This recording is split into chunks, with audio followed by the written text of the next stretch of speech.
Good heavens! Old widow Amma has just laid eyes on the very thing the entire village swore never to speak of. Amid the thunderous storm, a woman with the upper body of a human and the tail of a fish lay entangled in the net, her golden scales blazing like fire beneath the water.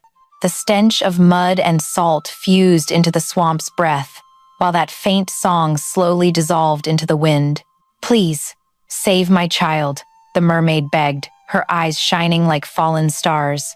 When Amma lifted the infant, its skin flashed gold for a moment before vanishing, leaving behind a dying whisper. "If water ever touches its feet, I will fade forever." That night, beside the ink-black current, a curse was born and a mother's love began. But will love be strong enough to defy the call of the deep?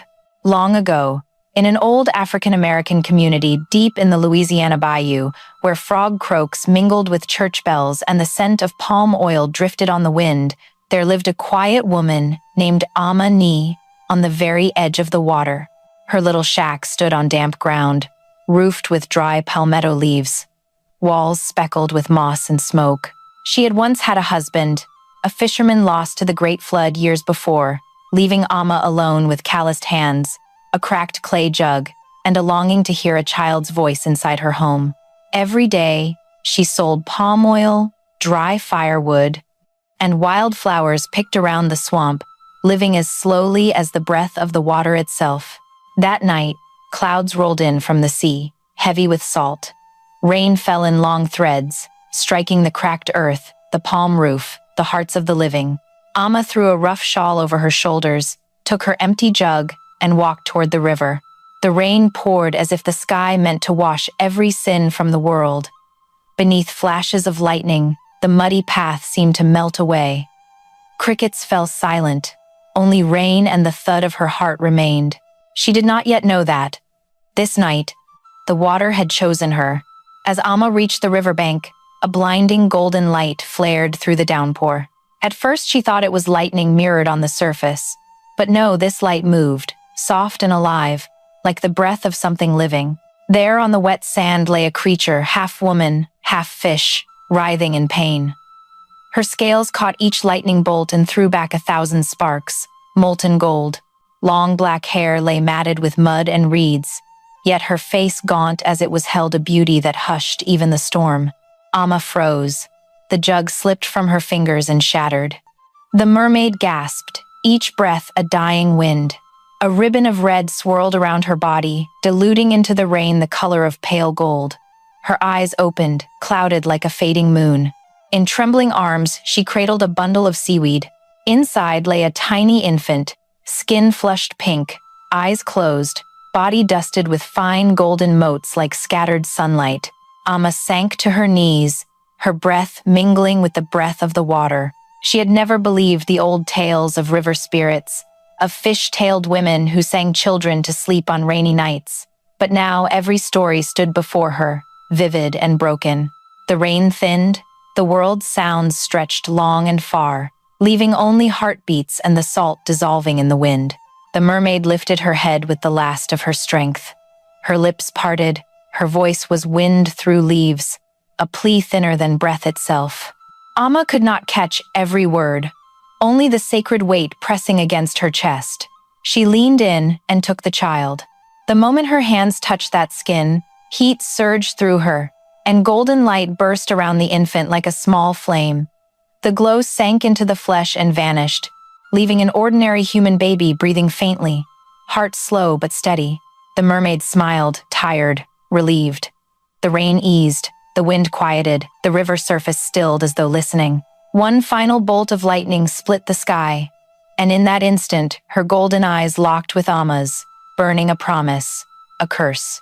Her last breath drifted into the air, words fading like morning mist. If water ever touches the child's feet, the mother's blood will turn to ash. Then she melted. Not suddenly, but slowly, as if dissolving into the river itself, each golden scale drifting down, each drop of light sinking away. Only flecks of golden foam remained, gliding off with the current, leaving a cold hollow inside Amma's chest. She lifted the child, arms shaking, feeling that tiny warmth pressed against her heart. She looked around, only river, rain, and the iron smell of lightning. The final words echoed in her mind, like an invisible chain. Yet, beneath the fear, something else stirred. The feeling of being called to be a mother. For the first time in her life, her heart had a reason to beat. Amma wrapped the baby in her shawl, shielding it from the rain, and started home. Mud clung to her feet, the path heavy with destiny, but she walked. At the doorway she glanced back. Lightning flashed once more, and she saw a ribbon of gold ripple across the water like silk. Though rain still poured, the river glowed as if smiling, as if promising something she did not yet understand. That night, Amma laid the child in the old bamboo cradle she had kept for empty years. She lit the lamp, wiped mud from its brow, and studied the tiny sleeping face, lips fluttering lips. Whenever the flame flickered, the baby's skin caught a soft golden sheen. She touched its little hand. Warmth traveled up her wrist, into her chest. Terror and reverence flooded her until tears slid down her cheeks. Outside, the rain stopped. Frogs began to sing again. Water dripped from the roof to earth, mingling with the night's chill. Amma sat for hours watching the trembling lamp, her heart full of questions without answers. The water had chosen her. The child had chosen her. Yet the mermaid's words, "If water touches the child's feet, the mother's blood will turn to ash," rang like a distant bell. At dawn, mist hung thick over the swamp. On Amma's arm, she noticed a small red mark where rainwater had run while she carried the baby. It burned. For an instant, she thought she saw golden scales flash beneath her skin. She scrubbed frantically, but the mark remained. The baby cried, a clear sound like a drop of water. Amma looked at her child, clenched her fists, and whispered to herself, "I will raise you. Even if the water comes to claim you, I will keep you with my very soul." That morning, no one in the village knew that. The night before, beside the Black River, a golden being had passed away, and a new thread of fate had been woven between human and water, between mother and child, between love and punishment. Amma named the baby Nia, meaning purpose, in the old tongue she still remembered. She spoke the name softly, afraid the wind might steal it, and from that day on, her life and the life of the little village beside the Golden River would never be the same again. Summer sun poured over the Louisiana swamp like a sheet of hammered gold, flashing across countless palmetto fronds, banana leaves, and twisted roots rising from black mud. From the little shack on the water's edge came the steady thunk-thunk of a pestle, pounding palm oil, blending with the slap of kingfisher wings. Amma and I had grown used to a household of two, one old, one young, one bound to earth, the other tied to something deeper, vaguer, something that belonged to water. Nia grew like tender grass after rain. Her skin was smooth, warm, brown. Yet whenever light struck her wrists or cheeks, tiny flecks of gold shimmered like pollen. Amma saw it but said nothing. She only tugged the child's bonnet lower, shielding her from curious village eyes. Since bringing the baby home, Amma rarely left the swamp. When neighbors asked, "How do you keep on living after your husband was taken?" she only smiled and kept Nia hidden behind her back like a private prayer.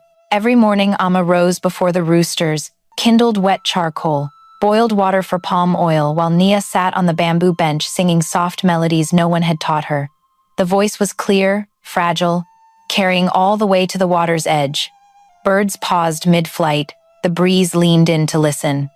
Each note tugged an invisible thread from Amma's chest, straight to the river. Water in the broken jars rippled and answered. At first, Amma tried to forget the curse. She told herself the spirits could not be cruel to someone who had done a kindness. Then came the day everything changed. One stifling afternoon, while Nia played with frogs on the grassy bank, a sudden gust swept through. The child slipped and splashed into the shallow edge. Amma screamed, dropped to her knees, plunged her arm in and yanked Nia out. The water was ice cold, but what froze her blood was the burning heat that raced across her skin. When she looked, her hand was swelling, angry red like glowing coals. Pain nearly took her under, yet Nia's wide, terrified eyes kept her conscious. She clutched the child and ran home. every stray droplet that touched her arm, leaving a streak like lightning. Inside the shack, she set Nia down and stared at her own hand. Between her fingers, pale golden scales flickered, then dissolved into smoke. That night, Amma did not sleep. The oil lamp burned low. Her heart pounded. She watched Nia sleep peacefully, face glowing softly. There was no doubt left, the curse was real. From then on, Amma feared water more than death. When rain came, she barred the door and draped cloth over every water jar, as if the mere sight of the river might wake the curse. Nia kept growing, carefree as any child. She learned to speak, to walk, to laugh. But to Amma, every joy carried terror. When Nia darted toward the yard, Amma called her back. When she heard water trickling, Amma pulled her close. Each night, she kept the child pressed against her side, rough hand stroking soft black hair. Nia dreamed of water, dreamed of gold, and sometimes sang in her sleep, waking Amma with tears soaking the pillow. Time passed, and whispers crept out of the swamp. People said Amma's little girl was strange, that when she passed the well, the water lit up like moonlight lived inside it. They said she talked to fish, that her stare made other children shiver. Amma heard, bowed her head, and kept selling palm oil in silence. She had no strength left to explain, no courage to beg. When anyone asked, she answered only, "She is my blessing." One blazing noon, while Amma sat shelling palm nuts in the shade, Nia rolled in the yard laughing with a puppy. A damp breeze drifted from the river. Nia ran to the big water jar and peered in. The surface shimmered, and there appeared the face of a woman, long hair, shining eyes, faint smile. Nia leaned closer. For an instant, the face seemed to sing her name in a voice like far-off chorus strings. Amma saw it, lunged, yanked Nia backward. The jar tipped. Water spilled. A few drops struck Amma's foot, and pain seared like flame. She looked down. The skin there had already turned ash-gray. Nia wailed, not understanding. Amma held her tight, shaking, whispering prayers to God, to ancestors, to the river itself. But the curse waited, silent and patient, simply waited. After that day, Amma wrapped her feet in thick cloth, even in the heat. She walked slower, eyes dimming. Villagers said she had aged overnight, but no one knew that every night she sat by the lamp, cutting fresh rags, listening to distant water, and feeling her heart twist. Love and fear had melted together inside her. She could no longer tell where one ended and the other began. Whenever Nia sang, Amma heard the river in her voice. When she laughed, fine gold dust seemed to fall across her shoulders like sunlight. Amma knew no matter how hard she tried, she could not stop what was coming. Yet a mother's love made her stubborn. She swore to herself she would keep her child from water, from fate, even if it meant giving up every remaining day of her own life. One late afternoon, sky the color of burnished copper, Amma sat on the porch watching blue cook smoke rise. Nia beside her cut banana leaves into fish shapes and blew them sailing on the breeze. Her laughter rang clear as spring water. Even the egrets paused above the marsh. Amma smiled. For that one moment, she forgot the burns, forgot the pain, felt only peace as sunlight striped through the bamboo wall and painted gold across her daughter's cheek. But when night fell and the frogs began their chorus, Amma glimpsed a golden glint bobbing far out on the river, an eye watching. She rose, shut the window, and whispered into the dark, "Please, not yet. Give her a little more time to be human." That night, the wet leaves hissed with wind, carrying a faint song rising from the river's heart. Nia smiled in her sleep, lips moving softly. Amma sat beside her, rough hands clenched together, terrified yet grateful, because tonight, at least, her child was still in her arms. Summer slipped by in the swamp's wet light, steam rising like an invisible shawl around everything. Life in the riverside village moved slow as an oar stroked through night water. Children learned letters in the old chapel schoolhouse. Women rendered palm oil, men patched boats. In that quiet rhythm, Nia grew like a lone star in a sky heavy with mist. Each year, she became more strangely beautiful, until people hesitated before looking straight at her. Something in her eyes drew them close and pushed them away at the same time. Early mornings, When Amma shouldered her baskets to market, Nia padded barefoot behind her on the damp path. Wind carried the smell of ripe palm fruit, coconut oil, and cook smoke. The girl's clear, ringing calls made shoppers pause just to watch her.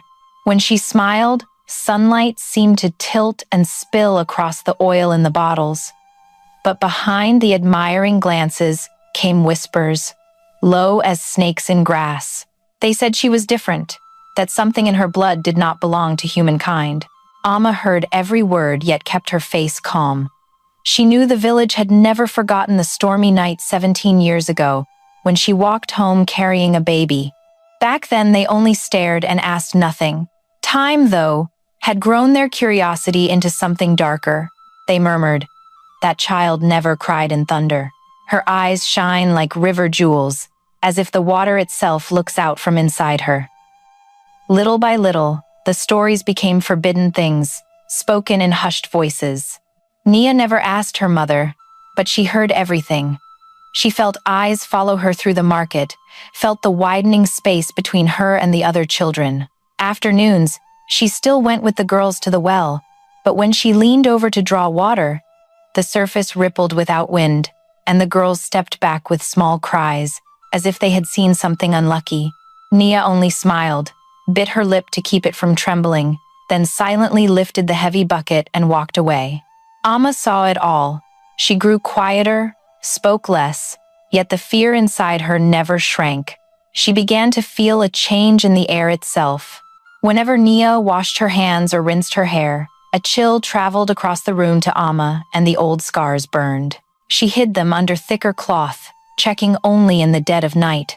The gray patches were spreading, slowly, spreading, as though the river were sending messages from the far bank. Nia still tried to be ordinary. She helped render oil, split firewood, sang softly by the fire. Her voice made sparrows hover above the roof. It made passers-by slow their steps. People claimed her singing raised the well water higher, made trapped fish thrash harder. Amma paused in her work, looked at her daughter with pride and unending dread. She understood. That voice was not entirely human. Some mornings, before the mist burned off, Nia sat at the window staring at the river. The surface lay flat as a mirror, yet far out in the marsh, she could see a faint golden glint, like a single scale catching light. When the breeze stirred, the glint pulsed, breathing. She closed her eyes and heard a melody that belonged to no church hymn or village song, soft as silk, deep as the riverbed. It made her want to lean in and run away at the same time. One day, while Amma was at market, Nia stayed home alone. She heard water trickling just beyond the porch, steady as someone tapping time.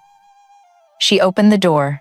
The river gleamed, threads of gold spread across it like strands of dying sunset. On the bank, a large fish flopped, not in panic but in invitation.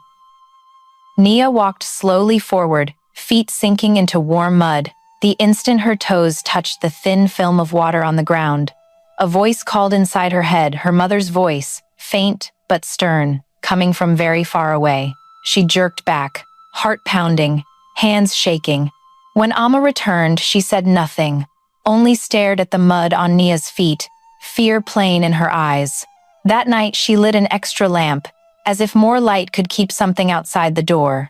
In the soft crackle of burning oil, she heard the river murmuring, talking in its sleep. Slowly, the whispers turned into shared fear. Some blamed Nia for the flood that year, for the fish that floated dead along the banks. An old woman at market swore she saw Nia look into the well and the water steamed away. People began to avoid Amma's house. Children stopped coming to play. Customers grew scarce. Amma still carried her baskets to market, still smiled, but her shoulders thinned and her hair grayed in the oil smoke. One night, rain returned, filling the house with the smell of mud and rot. Nia lay curled against her mother, listening to distant thunder. Amma stroked her hair, heart in knots. She remembered that long ago stormy night, the gold dissolving into foam, the dying words, "If water touches her feet, the mother's blood will turn to ash." The sentence rang clearer than ever. She felt a thin cord stretched between them, tightening whenever Nia dreamed of water. The girl had become a young woman now, soft curves, deep eyes, long hair. Amma looked at her and knew this world would not hold her much longer. Some destinies begin with the very first drop that touches skin. The rain eased, the night grew still. Amma rose, lit the lamp, stepped onto the porch. The river ran high. Moonlight laid a silver ribbon across it. In the middle, something moved, a figure. Or only memory playing tricks? She couldn't tell. She only felt the old mixture rise inside her, sacred and foretelling loss. She went back in. Nia slept on, peaceful in the lamplight. Amma sat on the bed's edge, took her daughter's hand soft as water and held it. She formed no words aloud, only let her heart speak. If you are water, I will be the bank. If you are light, I will be the night to keep you. But she knew banks cannot hold water forever, and every night dissolves at dawn. Outside, frogs called in waves. The river flowed on neither hurried nor slow, counting the heartbeats of the two women in the little house, where the curse lay quiet, waiting for the day it would wake. As the rainy season began, thunder rolled like the drums of heaven and earth. The river behind Amma's house swelled, slowly coiling beneath thick mist. The water ran thick and muddy, heavy with the smell of algae, yet when sunlight struck it, a fierce golden glow rose that no one could explain. Many said the river was strange this year. Light clung to its surface. Schools of fish rose in dense silver clouds, then vanished in a blink as though someone below had called them home. Amma heard the talk, lowered her head, and knew the bad omen was drawing near. In the first nights of the season, Nia dreamed. She stood beside a boundless expanse of water, not river, not sea, but the place where two worlds touched. Golden ribbons of light, like comet tails, curled around her, and a voice distant, warm, called her name in syllables no human tongue had ever shaped. Each time she woke, tears wet her cheeks, though she did not know why. Amma lay beside her, watching by the dying lamp, heart clenched tight. She knew the river was remembering its child. Day after day, the little village lived half in belief, half in fear. Every night someone claimed to see golden light moving beneath the surface, to hear childlike laughter drifting through the fog. An old man poling across swore his paddle was seized, and when he wrenched it free, the blade bore glowing marks like fish scales. Villagers burned incense, hung charms around their doors, begged the river spirit not to be angry. Yet their fear, though they did not know it, only roused the water more. Amma kept Nia inside as much as she could. She sealed the water jars, draped thick cloth over the windows, forbade her daughter to look toward the river. But the more she forbade, the stronger Nia's curiosity grew. Each evening the golden glow seeped through the weave of the cloth and painted shimmering fingers stroked Nia's face. Deep inside her blood she felt a low drumming, steady as a far-off heart that was not her own. She said nothing, afraid to worry her mother, yet she knew. Something was calling, and the call felt older than her birth.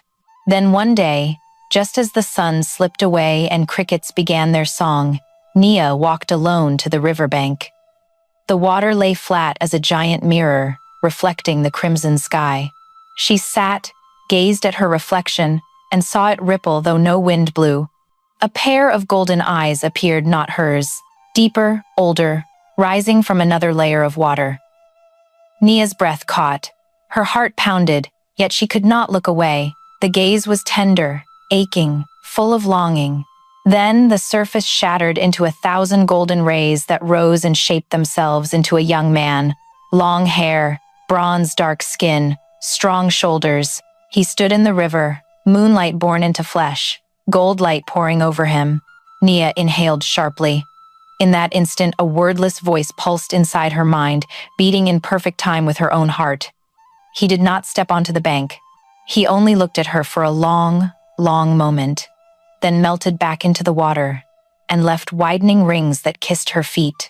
She did not know if it had been real or dream, but an ancient ache suddenly filled her chest. When she returned home, her feet were caked with sand, and Amma smelled salt on her clothes. That same night, Amma dreamed of Nyasha, the golden-scaled mermaid of long ago. Her hair floated loose, scales blazing until the whole river seemed on fire. Her voice drifted through the dream, soft as breeze. The hour is near. My daughter remembers me. Amma woke, drenched in sweat.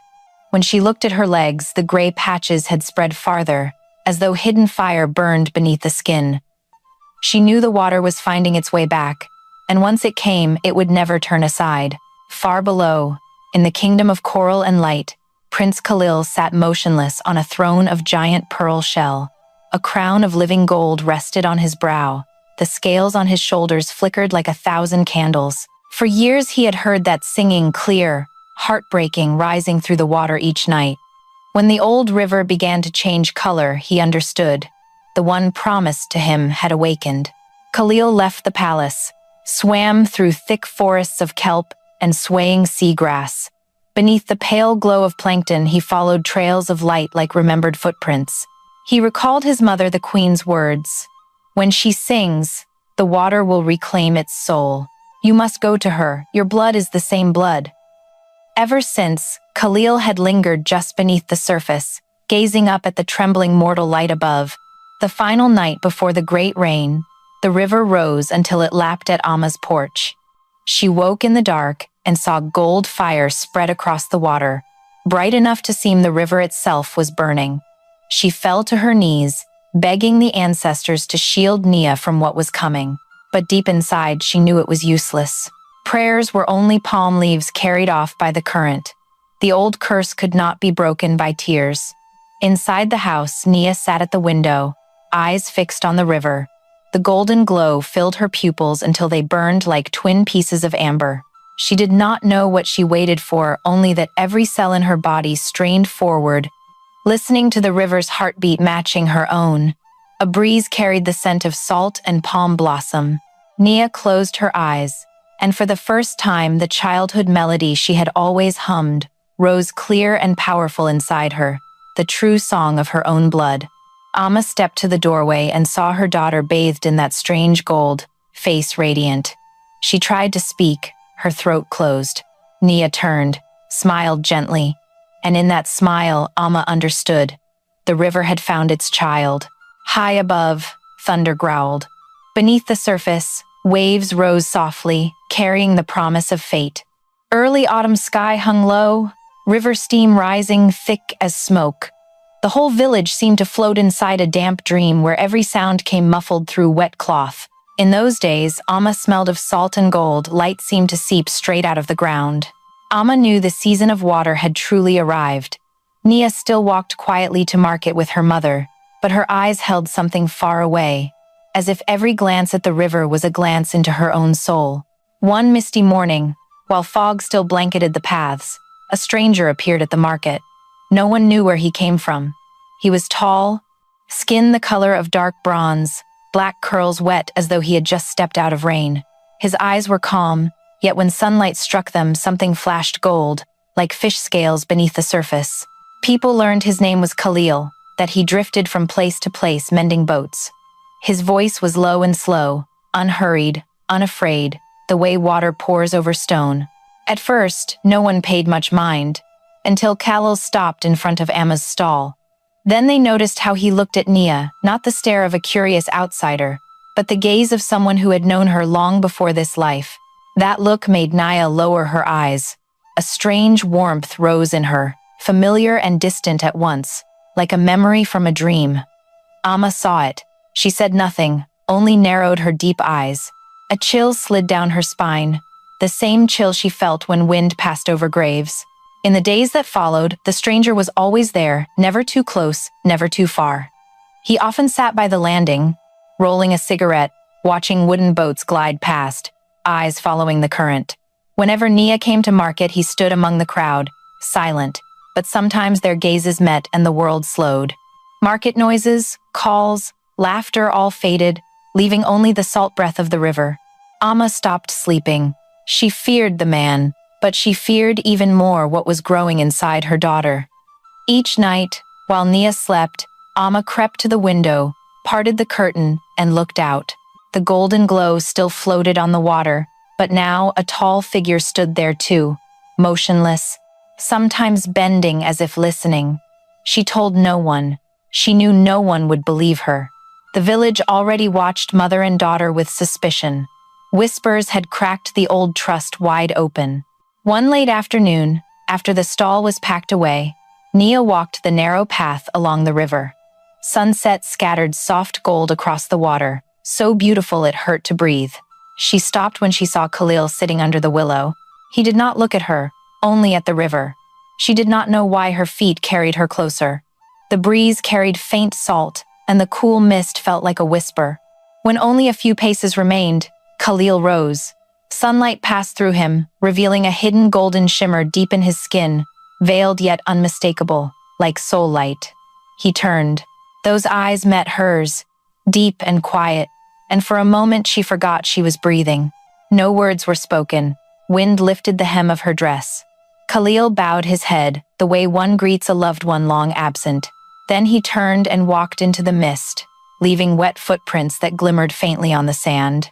Long after he vanished, Nia stood rooted, chest aching, as though she had just lost something priceless.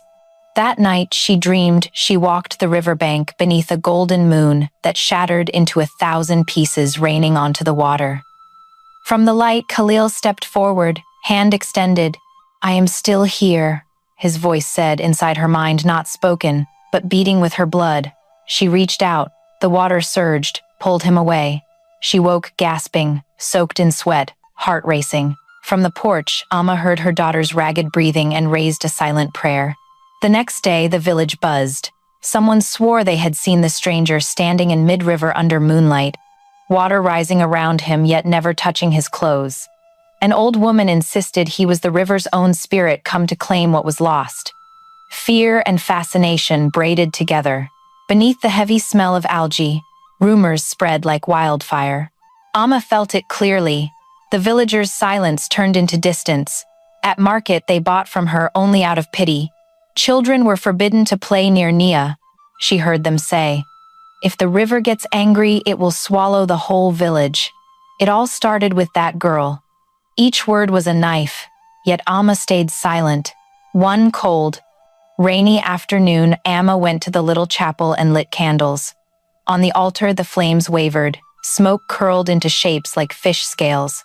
She knew the water was crossing every boundary, and the stranger was more than human. That night, she opened the old wooden chest that held rags and her worn Bible, pressed a hand to her heart, and whispered, "Give me strength to hold her here." Out on the river, in the dark, Khalil stood gazing toward the small house. He felt Nia's heartbeat traveling through the water, matching his own. Beneath the human skin, his golden scales caught the moon. He knew he could not wait much longer. The promise made to his parents in the deep still bound him find the one destined for him, bind the two worlds again. Yet when he looked at the faint lamp glowing inside the shack, his heart grew heavy. Between him and Nia stood the mother who had raised her, the mother wasting away in terror. The moon rose, scattering 1,000 golden eyes across the river. Khalil lifted his face and breathed a wordless plea. He did not yet know what he was about to unleash, only that the river had begun to change course and fate was rising like a tide no one could stop. Inside, Amma kept watch beside the bed, listening to rain drum on palm leaves. Nia slept, breathing softly. But outside, the water had climbed the porch steps, and on its surface a golden eye slowly opened, swirling. The night sky poured rain, then fell silent as if holding its breath. The air grew thick as smoke. The river swelled, dark and slow, creeping up through the grass like a silent predator. At the head of the village, drums beat through the mist. Voices murmured. Torches flickered. The people could no longer sleep. They said it was time to cleanse the water of what was unclean. For many nights they had seen the golden light rise in midstream, seen the tall figure standing on Amma's porch.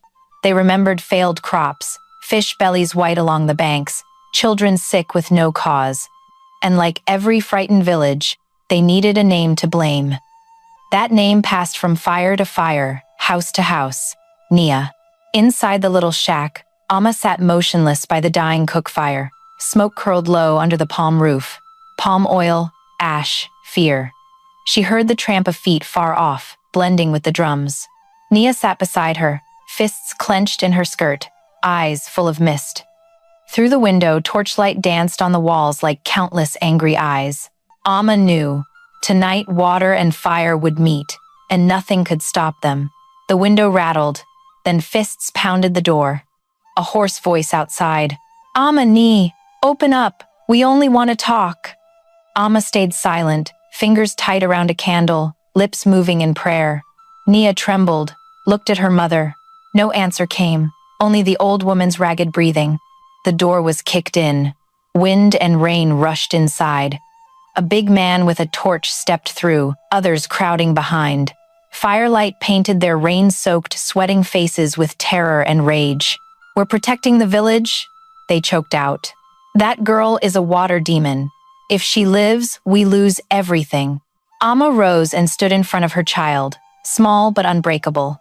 No begging, no screaming, only a steady gaze like ironwood smoldering. Rain dripped through the roof, mixing with smoke into stinging haze. The man raised his torch. The flames reflected in Nia's eyes until it seemed the whole world would ignite. Outside, the river began to stir. Not great waves, only small ripples, yet more and more of them, like hundreds of breaths rising together. The wind carried a low murmur that was not human. Lightning ripped the sky, and in that flash, a golden blaze flared through the rain. From the center of the river, a figure was walking forward. Khalil appeared, no longer wrapped in rough cloth, no longer pretending to be mortal. Light burst from his body, golden scales blazed around him, throwing fire across water and sky. Beneath his feet, the river parted and lifted him like a crown to king. That light reached the bank and lit the villagers' horrified faces. Torches dropped. Someone screamed, "The river god! He's come to take our souls!" Panic exploded, torches rolled, fire caught the dry palm roofs, wind whipped smoke, flames raced up walls like red serpents. Amma turned, dragged Nia toward the back door, but the old burns on her legs suddenly seared. She collapsed, pain stealing her breath. Nia tried to lift her, but the moment her hands touched rainwater on the ground, the river outside roared. Khalil surged forward. Light poured from him, wrapping mother and daughter in a cocoon of gold. Thunder cracked. The river exploded upward. Wind snapped ropes, scattered torches. Villagers fled, screaming, begging mercy. Inside the glowing shield, Nia saw Khalil clearer than ever. Hair streaming in water, eyes bright with sorrow and fate. Amma lifted her head, recognized his face, understood. "You've come to take her," she breathed into the storm, the words lost in wind. Khalil knelt, hand over his heart, eyes pleading. He said nothing, only looked at the two women, gratitude and grief shining together. Water rose to their knees, then chests. Rain and river became one. Fires in the village hissed, weakened, died. Only Khalil's golden light remained, illuminating everything. The last villagers stood far off, watching in fear and awe, afraid to come closer. Nia held her mother, felt fever burning through her. The wounds on Amma's legs glowed crimson, gold spread with every heartbeat. Amma looked at her daughter, eyes wet but calm. In that moment she understood. Water had touched Nia, and the curse was finishing its work. Khalil opened his arms. The water around him spun into a shining whirlpool that lifted Nia and Amma gently from the earth and carried them to the center stream. The whole sky blazed gold, as though lit from within. Thunder, wind, and waves became one wild song. Amma looked back once. The village knelt on the bank, mouths open. She sighed, stroked Nia's hair. Nia wept, but her tears fell into the river and turned to light. In that storm of gold, Amma leaned close to Khalil. She saw no demon, no god, only a being who could bow before love. The water quieted. Wind died. The rain gave one last pour and vanished, leaving the river smooth as glass. Behind them, the village smoked, but the fires were out. Beneath the surface, the golden light slowly sank, only faint streaks left on the wet sand. Amma lay still in her daughter's arms, breath fading. Nia called her name, but the sound drifted away on the wind. Khalil stood beside them, face heavy with sorrow, gazing at the mortal mother who had fought fate to keep the child the river once abandoned. He bowed low, then stepped back into the water. Gentle waves rose, cradled the fading gold, and carried him down. On the bank, Nia sank to her knees as her mother's heart slowed. Moonlight fell, catching the last golden scales that glimmered one last time on Amma's skin before dissolving like stardust. The night grew perfectly still. No one could tell anymore where water ended, where fire had burned, where tears had fallen. The rain stopped completely after that night. The air carried a strange salt taste, like the breath of the distant sea. The ground stayed soaked, but the sky slowly cleared. Wind tore the clouds into rags, revealing a pale, weary blue. The village lay hushed, no drums, no market calls, only the damp smell of smoke lingering like a spirit unwilling to leave. People avoided the river's edge, yet every pair of eyes held a streak of gold, the mark of what had happened. Amid ash and mud, Amma's little shack still stood. Palm roof scorched black, bamboo frame smoked, but the oil lamp inside still burned, a tiny flame that refused to die. On the wooden sleeping bench, Amma lay motionless, body thin, dark skin touched with faint gold, veins glowing like fading threads of light beneath.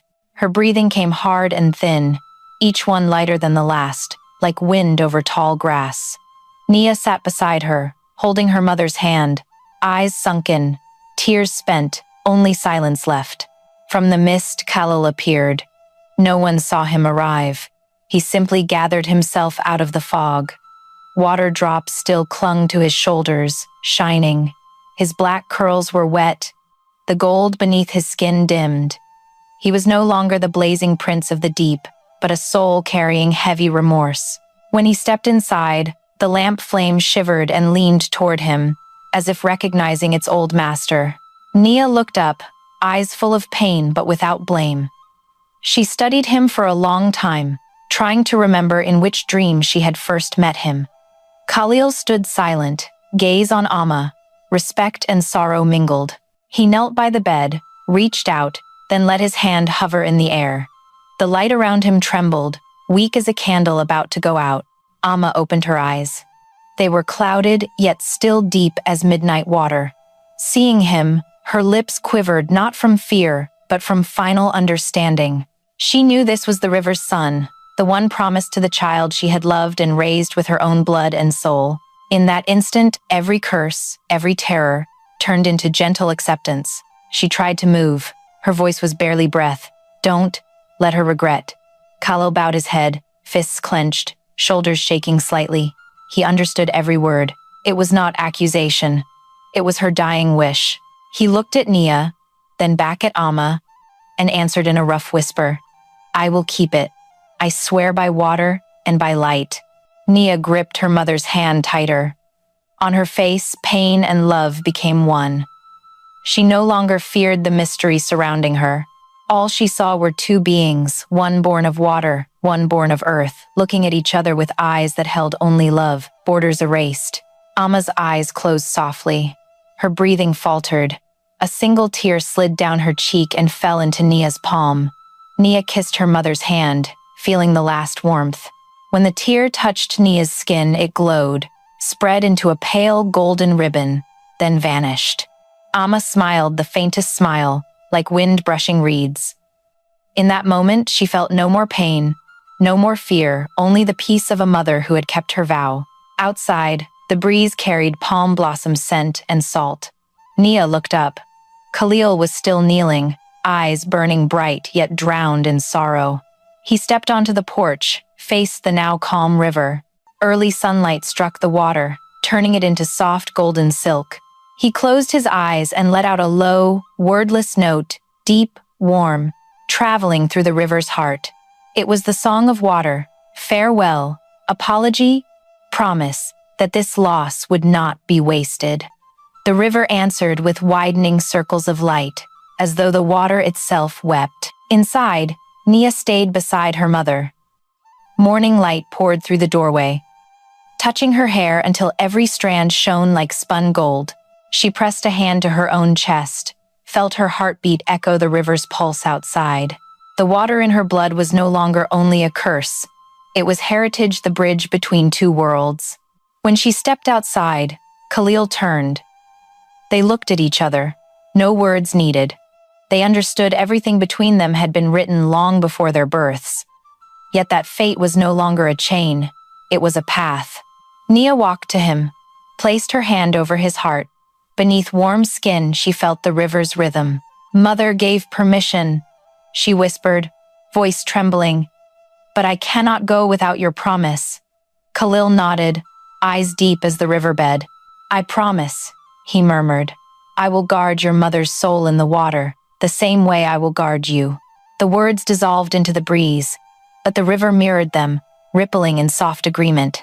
Golden light flared once more, bathing their faces until the world held only the two of them. They stood on the bank a long while as the water slowly receded from their feet. Nia looked back at the shack where a thin thread of smoke still rose from the spent lamp. She knew she would never again hear that familiar lullaby. Yet she also knew that every time water touched her skin, her mother would be there in the light, in the breath, in the river that never stops flowing. Khalil laid a hand on her shoulder, gaze tender but waited. No more words passed. Only the river kept singing its endless song of parting and reunion. High above, a thin cloud drifted aside, revealing the full sun. Light poured down, molten gold, wrapping them in invisible arms. At the same moment, a faint voice rose, source unknown, perhaps from the river's heart, perhaps from Naya's own. It was Amma's voice, gentle and far away. "If you are water, I will be the bank. If you are wind, I will be the lullaby." Khalil lifted his face, eyes closed, letting the melody pass through him. Nia smiled through tears. The sky seemed to bend low and listen. And deep in the river, the golden light rose once more, not fierce now, but peaceful, like the promise of souls who had finally found rest. Dawn the next morning rose slowly, wearily. Thin lights scattered across the swamp, melting into dew that glittered like salt grains on the grass. No more rain, no more wind, yet the air stayed soaked, as if heaven and earth were mourning something lost. Inside the little shack, the oil lamp had gone out. Only blue smoke curled in rings, rose, and vanished. Amma lay still, breath faltering on the border between human and water. Nia had sat beside her mother all night, eyes ringed with shadow, fingers still laced with the thin, cooling hand. Amma's skin had changed from deep brown to ash gray, then to the pale gold of river water catching sunrise. Nia knew. The thing her mother had feared most had come. Water had touched her. The curse was finishing its work. Out on the river, the surface lay unnaturally calm. Sunlight struck it and broke into countless drifting flecks of gold, like pollen shaken from a dying body. Khalil stood on the bank, gaze fixed on the shack, fists clenched. He heard the river calling Nia's name, but the call was threaded with a low moan of wind, more plea than command. He knew that to break the curse, a life must be paid. Yet in his heart, the weight of respect for this mortal mother pressed like stone. Amma opened her eyes, clouded, yet still holding light. She looked at her daughter, at the young man born of water, then at the river, lying smooth as a mirror. She was no longer afraid. Her fear had turned into love, and that love had become strength. She understood. For her child to live, for the river to stop its claiming, someone had to become the final bridge. She called Nia's name in a voice like dry leaves. Nia leaned close, ear to her mother's chest, listening to breath as faint as breeze. Amma smiled, lips trembling. "My child, don't let me die because of you. Let me die because of love." It was not lament. It was choice. She struggled upright, fingers clutching the bed frame, legs shaking yet eyes steady. Nia burst into sobs and clung to her, but Amma gently loosened her daughter's arms. Those fragile hands were still strong enough to push fate the way she wanted it to go. She walked slowly toward the door, each step heavy on the wet earth. With every step, the gold beneath her skin burned brighter, spilling out in a soft, misty halo. Khalil stood motionless on the porch, not daring to stop her. He understood. This was something only a mother could do. She walked straight to the water's edge. The river opened its arms. The surface rippled and glowed. She paused, turned once to Nia. Their eyes met. and in that instant both knew it was the last earthly look they would share. Amma took one more step. Water touched her feet. Light exploded, fierce enough to tear the sky open. Pain beyond words seized her. Yet she made no sound, only drew a deep breath and let it dissolve into the river. Golden scales bloomed across her skin, patch after patch, until her whole body blazed, reflecting the sun like molten metal. The light poured into Nia's eyes until she could not breathe. She tried to run forward, but Khalil held her shoulders, voice breaking. "It is the only way. Let her be free." Water rose, wrapped Amma in a vast cloak. She lifted her face, smiled at her daughter, the same gentle smile she had worn the first time she held the infant Nia. Pain eased, light softened, melted, merged with the river. When the surface grew calm again, her body was gone, only widening circles of gold drifting away, a broken moon on the water. Nia fell to her knees on the bank, trembling fingers touching the river. The water was no longer cold. It was warm, tender, like her mother's palm. Her heart shattered, then filled again with something new, grief braided with peace. Khalil stood beside her, eyes wet, hand half raised. The river began to sing. A wordless song, long and low, spreading through the village, through grass and trees and human hearts, carrying Amma's voice. "If water touches you, I will be the water. If you call, I will return in your breath." The sky shifted. Dark clouds gave way to soft amber, and the wind carried a new scent, early palm blossoms. From a distance, the villagers saw the light, said nothing, only knelt. They understood. No angry god had come. A mother had paid the village's debt to the river. Nia stayed on the bank, hand in the water. Droplets slid over her wrist, leaving tiny, glowing trails. For the first time, she felt no fear. Water was no longer the enemy. It was part of her blood, memory, breath. She closed her eyes and heard her mother's voice, no longer far away, but right beside her. Khalil knelt too. He touched the water, voice low. "She broke the curse with love. From now on, no one else will have to pay." The wind took his words and carried them away. Nia opened her eyes, looked into Khalil's golden gaze where the quieting river was reflected. In it, she saw herself, her mother, and a new world opening. They sat together a long time. Waves lapped gently, like a hand stroking hair. The sky cleared. Birds passed with thin cries. Everything was peaceful, as if pain had never existed. When the sun began to set, its last gold fell across Nia's shoulders, mingling with the light still lingering in the water. She spoke softly, unsure whether to Khalil or to her mother's spirit. Mother became the water, and I will be her song. She bent, touched her lips to the river. Warm water wet them, and in that moment she felt her mother's hand rest lightly on her hair, soft as passing wind. From the center of the river, a small wave rose, flashed once, then dissolved like an answer. The swamp sank into stillness. A new era began, no more curse, only love flowing with the water, quietly through every soul that knows how to love. After that night when the golden light surged and broke, the Louisiana River stayed silent for 7 full days and 7 full nights. No waves, no fish leaping, only pale steam rising like mist, carrying the mingled scent of salt and palm blossoms. A long farewell. No villager dared set foot on the bank. They stood far off, gazing at the mirror-still water that had witnessed both tragedy and miracle. On the 8th morning, something wondrous happened. While fog still clung thick, a slender song rose from the old bank, clear, distant, as if someone were singing beneath the surface. Birds lifted from the reeds, perched on willow branches, and listened. The villagers looked and saw Nia. She sat on the familiar flat rock, white dress soaked, long hair stirred by the breeze. Sunlight struck the water clinging to her skin and turned it to soft gold, the very color they had once feared. But now no one felt threatened. The glow was gentle as breath, gentle as prayer. No one spoke. Some elders knelt, palms together. They whispered Amma's name, whispered the river's name, then bowed. Others simply stood and let the wordless song wash over them. A song that seemed to recount every loss they had seen, every fear they had sown. When Nia reached the final notes, the river answered. Thousands of tiny ripples of light spread outward, each one a hand waving goodbye. The water had turned kind again. Fish rose to the surface, white foam bubbled softly, the stench of rot was gone. After seasons of rage, the current now murmured like a mother rocking her child.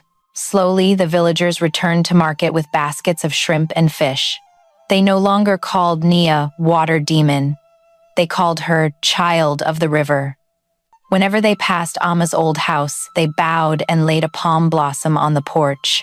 Nia herself had changed. She still lived among them, still rendered palm oil, still lit the lamp each evening, but her eyes held a new depth, peaceful yet endless, as though an entire underwater world flowed inside her. By day, she helped mend roofs torn by the storm. By night, she walked to the bank and sang for the river. Whenever her voice rose, the village slept without nightmares. One slanting afternoon, Khalil returned.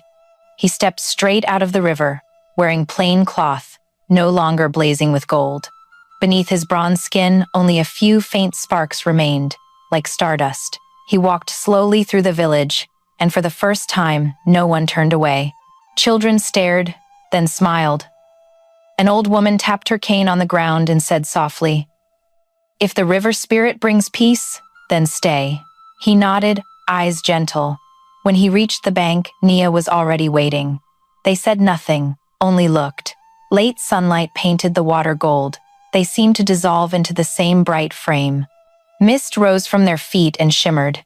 Khalil placed a hand over his heart and bowed, not as God to mortal, but as one equal to another. His voice was low as wind over water. "The river is cleansed. Your mother's blood became water, and the water has become mercy. I did not come to claim you. I came to stand watch with you over what she left behind." Nia smiled, eyes glowing softly. "We will stay," she answered, "so that no one ever fears the water again." Together they looked down. Beneath the clear surface, golden scales drifted like dust of light, dissolving into the flow. Perhaps it was Amma's sign, perhaps only sunlight. But in that moment both knew. Her love was still there, moving with every pulse of the river, every breath of wind. Time passed. Season followed season. The little village grew prosperous again. People fished and sang in the fields once more. And every year, on the anniversary of Amma's passing, the villagers gathered on the bank and floated hundreds of palm blossoms downstream. Nia stood among them, hand in hand with Khalil. When the petals touched the water, gold spread across the surface, then gently faded. No one was afraid. Everyone believed it was the mother's way of returning, touching their hearts one more time. At night, Nia and Khalil walked the river path. Fireflies drifted around them, small, warm lights.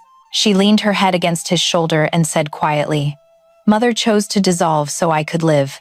I cannot let her love remain only memory." Khalil nodded. A mother's love never dissolves. It only changes form like water when it rains, when it flows, when it becomes a tear. They paused beneath the old willow where Amma used to sit. Wind shook the leaves. Nia touched the trunk and watched the moss glow pale gold. In the breeze, she heard a warm voice. "I am still here, where water meets the bank." A single drop fell onto her hand, warm as the palm that once held hers. Nia turned to Khalil, smiling. "Do you hear her?" He nodded slowly. "I hear her. And I hear you." The gentle song of the water. That night the river shone. Moonlight and gold braided together, sketching the shape of a woman in the sky, arms spread protectively. The villagers looked up, bowed, and whispered prayers. They no longer feared the river, for they knew a mother kept watch inside it. From then on, people say that whenever rain falls in Louisiana, the river never rises high enough to destroy. It only sings like a lullaby. And if you listen closely on quiet nights, you will hear a woman's voice entwined with her daughter's, a song of forgiveness, of love, and of water returning in peace.